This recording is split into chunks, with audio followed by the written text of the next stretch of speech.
자연재해 등이 늘면서 지자체의 시민안전보험에 대한 관심이 높아지고 있습니다.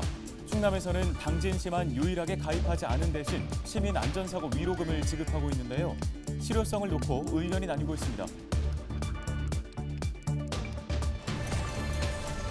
충남 공공의대 설치 특별법이 발의됐습니다. 특별법은 국립공주대학교에 의과대학을 설치해 전문 의료 인력을 양성하고 관련 예산을 국가가 지원하는 내용을 담고 있습니다.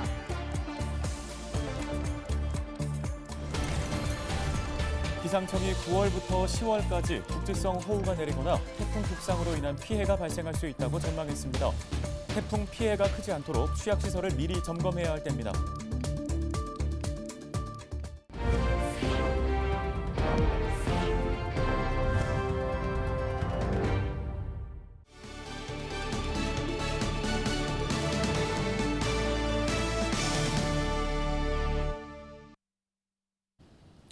시청자 여러분 안녕하십니까? 헬로티비 뉴스입니다. 최근 집중호우로 충남 지역에서도 큰 피해가 발생했죠. 이 같은 자연재해나 안전사고 등 일상생활에서 피해를 볼 경우 지원을 받을 수 있는 제도가 바로 시민안전보험인데요. 네, 전국 대부분의 지자체가 이 같은 시민안전보험에 가입해 있는데 어찌된 일인지 당진시는 2년 전에 이 보험을 해지했습니다. 대신 시민안전사고 위로금 조례를 운영하고 있는데요. 논란이 적지 않습니다. 정우석 기자가 취재했습니다. 시민안전보험은 재난이나 사고 발생 시 인명피해를 일정 정도 보상하기 위해 지자체가 보험사나 공제회에 가입하는 보장제도입니다. 화재와 대중교통, 자연재해 등으로 사고를 당할 경우 보상금이 지급됩니다. 보험료는 지자체가 전액 부담하며 해당 지자체에 주소를 둔 시민은 일괄 가입돼 혜택을 받을 수 있습니다. 인터넷 포털에서 쉽게 본인 지자체의 가입 내용을 확인할 수 있습니다. 충남 지역에 가입하는 건 어떤지 살펴봤는데요. 충남 15개 시군 중 당진시만 유일하게 가입되지 않았습니다. 어떻게 되는지 알아보도록 하겠습니다. 당진시가 시민안전보험에 가입한 2016년부터 4년간 보험회사에 지급한 금액은 약 2억 6천여만 원. 하지만 이 기간 당진 시민이 보상을 받은 경우는 3건으로 보상액도 3,800여만 원에 그쳤습니다. 사정이 이렇자 당진시의회에서 실효성 논란이 일었고 당진시는 2019년 시민안전보험을 해지했습니다. 대신 2019년 당진시민안전사고 위로금 조례를 개정해 2020년부터 시행하고 있습니다. 안전사고로 사망한 피해자의 유가족에게 한 건당 1,000만 원을 지급하는 내용입니다. 이를 통해 당진시는 최근 3년간 모두 6명에게 6천만 원을 지급했다고 밝혔습니다. 2020년도 이후로는 당진시에서 그에 상응한 것만큼 직접 지불을 하게 돼서 4천만 원 이상의 예산을 절약하면서 같은 효과를 거둔 겁니다. 하지만 시민안전보험 미가입에 대한 논란은 여전합니다. 서산시의 경우 시민안전보험으로 5년간 20명에게 약 2억 3천만 원의 보험금을 지급했습니다. 시민안전사고 위로금은 당진시 예산에서 편성하는 형태라 수혜 대상, 즉 안전사고나 재난 등으로 사망한 피해자가 다수 발생할 경우 이를 감당하기 어려울 수 있습니다. 더욱이 위로금 지급 대상이 사망으로만 한정돼 있어 재난안전사고 등으로 다치거나 장애를 입는 경우는 제외되는 것도 문제입니다. 사망뿐만 아니고 재해로 인한 어떤 장애라든가 이런 판정 시에도 지원할 수 있는 방안을 좀 검토하고 있고요. 무엇보다도 시민 여러분들이 좀 많이 알 수 있도록 홍보를 더욱 강화할 계획이 있습니다. 예기치 못한 재해나 재난 발생 시 시민들의 경제적 부담을 경감하기 위해 도입된 시민안전보험제도. 전국 지자체 10곳 중 9곳은 시민안전보험을 운영 중입니다. 헬로티비 뉴스 정호석입니다. 성일종 국회의원이 충남 공공의대 설치 특별법을 대표 발의했습니다. 특별법은 국립공주대학교에 의과대학을 설치해 전문 의료 인력을 양성하고 의대 설비와 시설 조성을 위한 예산을 국가가 지원하는 내용을 담고 있습니다. 또 일정 기간 지역 내 공공보건의료기관 또는 공공보건의료 업무에 10년간 의무 복무하는 지역의사제 도입도 포함됐습니다. 충남은 인구 1,000명당 의사수 1.5명으로 수도권의 절반 수준에 불과합니다. 성 의원은 이번 특별법이 통과되면 충남의 의료 인력이 안정적으로 공급될 것이라고 밝혔습니다. 다음 소식입니다. 한 해 농사를 마무리하는 농민들은 수확의 기쁨보다 걱정이 앞선다고 합니다. 애써 키운 농산물을 적정한 가격에 팔아야 하는 고민을 해야 하기 때문인데요. 네, 농촌진흥청과 LG 헬로비전 지역방송이 이런 농가들의 고민을 덜어주기 위해 판로 확대에 나섰습니다. 특히 이제 막 농사에 뛰어든 청년 농부들에게는 그야말로 가뭄의 담비와도 같은 소식인데요. 양진호 기자가 전해드립니다. 강원도 인제에서 농사를 짓고 있는 5년차 청년 농부 28살 오창원 씨. 오 씨는 농사 입문 초기 오미자와 블루베리 재배에 나섰지만 수익을 올리는 데 실패했습니다. 안정적 판매처를 찾는 일이 오히려 작물 생산보다 어려웠기 때문입니다. 처음 2년, 3년 동안은 이제 이런저런 작물들을 시범 재배로 많이 해보다가 실패를 많이 했었습니다. 왜냐하면 이제 젊은 총각이 이제 전문적으로 농업을 배워서 들어왔는데 좀 새로운 걸 보여드려야겠다라는 그런 압박감이 있어서 그래 도전을 했지만 남들이 안 하는 건 다 이유가 있구나. 그래서 선택한 것이 바로 홍고추와 이를 말려 빻은 고춧가루입니다.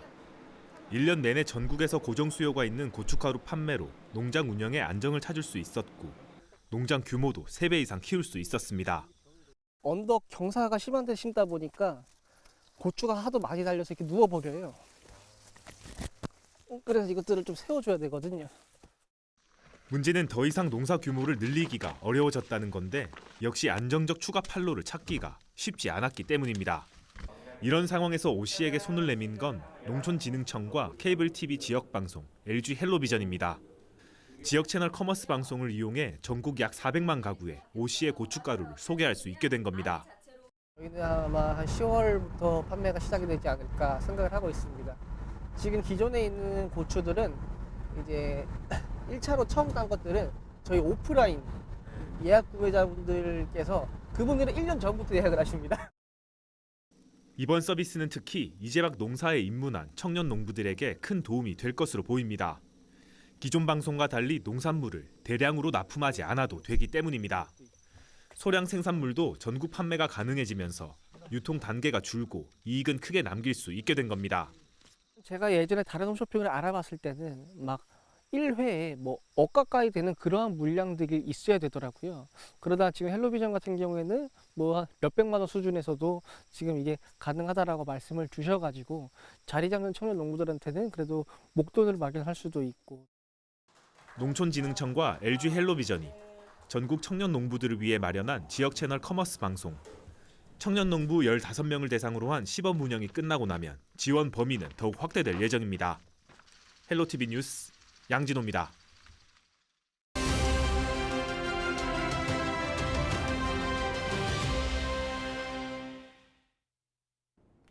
구호 태풍 망은과 10호 태풍 독하게가 25일 중국 남서쪽과 일본 북동쪽 해안으로 빠져나갔습니다. 다행히 이번 태풍은 우리나라를 비껴나가 별다른 영향을 받지 않았는데요. 8월 집중호우 피해가 컸기 때문에 태풍 발생 소식에 걱정이 앞서지 않을 수가 없습니다. 기상 전문가들은 당분간 태풍 발생에 주의를 기울여야 한다고 조언합니다. 북태평양 고기압이 수축하면서 우리나라 쪽으로 태풍의 길이 열렸기 때문인데요. 태풍이 고기압의 가장자리를 따라 북상하게 되면 우리나라가 직접 영향을 받을 수밖에 없습니다. 기후변화 때문에 해수면 온도도 높고 수증기도 많아 태풍은 종전보다 더 강하게 발달할 수 있는데요. 많은 비와 강한 바람까지 예상돼 더 철저한 대비와 경계가 필요한 상황입니다. 기상청은 9월부터 10월까지 국지성 호우가 내리거나 태풍 북상으로 인한 피해가 발생할 수 있다고 내다봤습니다. 태풍 피해가 크지 않도록 취약시설을 미리 점검해야 할 때입니다. 지금까지 데일리 브리핑이었습니다.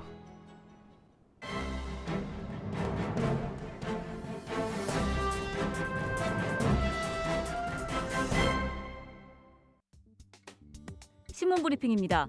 지난해 충청권 의료 인력이 전국 최하위를 기록하는 등 지역별 의료 격차가 여전한 것으로 나타났습니다. 국토연구원이 최근 발표한 지역 간 삶의 질 격차 자료를 분석한 결과 지난해 지역별 인구 10만 명당 의료 인력 수는 전국 17개 시도 중 세종, 충북, 충남 순으로 적었습니다.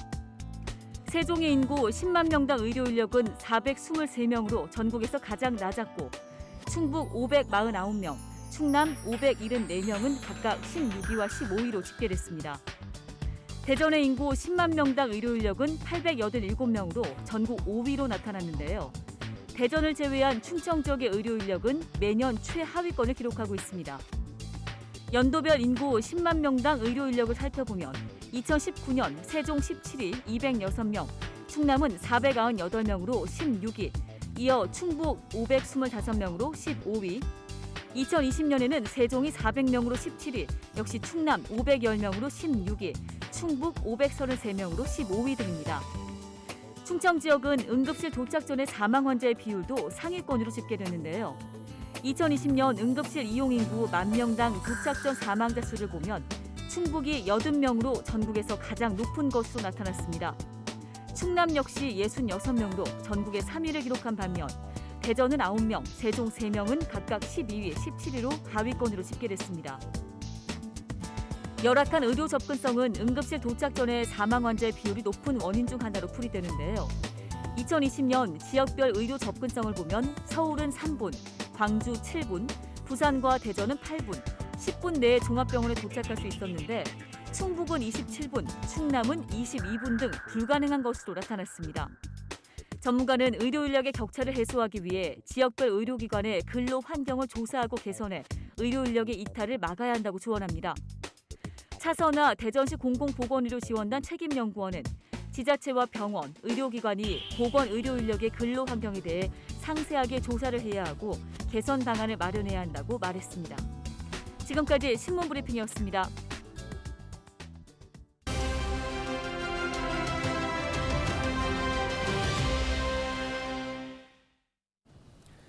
네, 추석 연휴가 이제 보름 정도 남았는데요. 홍성군이 오는 9월 2일까지 부정 불량 축산물이 유통되는 걸 막기 위해서 축산물 작업장에 대한 특별 점검을 진행합니다. 네, 홍성군 유재열 축산유통팀장 전화 연결해 보겠습니다. 안녕하십니까? 네, 안녕하세요. 홍성군 축산과 축산유통팀장 유재열입니다.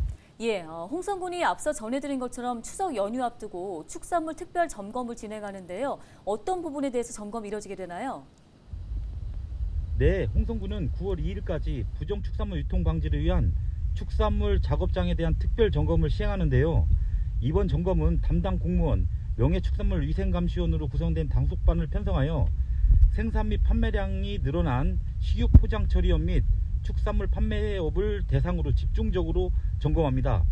주요 점검 사항은 유통기한 경과된 축산물 보관 사용 여부, 식육 보관 판매 시 적정 표시 여부, 보존 유통기간 준수 여부 등 환경 개선이 필요한 사항은 현장 계도를 할 계획이며 개선 조치할 예정입니다. 네, 또 위생 상태 점검과 함께 축산물 이력제에 대한 점검도 함께 진행되는 거죠? 네, 홍성군은 이번 점검을 통해 위생 상태 점검뿐만 아니라 축산물 판매업소 등의 수입, 국내산 둔갑 판매, 이력번호 미기재 및 허위기재, 신고 기한 미준수 등 축산물 이력제의 점검도 병행 추진합니다. 위반 사항이 중대하거나 고의적인 불법 행위에 대해서는 영업정지와 허가 취소 등 규정에 따라 엄중히 처분할 방침입니다. 홍성군은 충남도 내 최대 축산군으로 이번 축산물 작업장에 대한 특별 점검 시행을 통해 우리 군 축산물을 소비자들이 믿고 구입할 수 있도록 축산물 유통 질서 확립에 온 힘을 다할 것입니다. 네, 추석 앞두고 이제 축산물 소비가 증가하게 될 텐데요. 소비자들이 주의할 사항 특별히 있을까요? 추석에는 선물 세트 등 배송 물량이 평소보다 70% 증가함에 따라 배송 시간도 더 소요되므로 냉기가 없는 상태로 배송된 경우 배송 과정에서 식중독균이 증식될 우려가 있으므로 가급적 섭취하지 마시길 당부드리며 구입한 고기가 이상이 있거나 문제가 있는 경우 불량식품 통합신고센터 1399로 신고하시면 과거 관할구역 혼선 등으로 인한 불편사항 없이 일괄 처리되오니 축산물 유통에 관심을 가져주시기 바랍니다. 홍성군도 지속적인 점검 활동을 통해 소비자들에게 안전한 축산물을 공급할 수 있도록 최선을 다하겠습니다. 네, 말씀 잘 들었습니다. 지금까지 홍성군 유재열 축산유통팀장이었습니다. 다음 소식입니다. 서산시 예천동과 성남동을 잇는 하천이 새롭게 정비됐습니다. 충남도 종합건설사업소는 서산 성남천 1.34km 구간을 정비했다고 밝혔습니다. 정비 공사는 지난 2019년 시작됐고 총 사업비 216억 원이 투입됐습니다. 충남도는 수해 예방과 원활한 농업용수 공급, 또 생태 보존 등의 다양한 효과가 있을 것으로 전망하고 있습니다. 오늘 헬로티비 뉴스가 준비한 소식은 여기까지입니다. 네, 시청해주신 여러분 고맙습니다.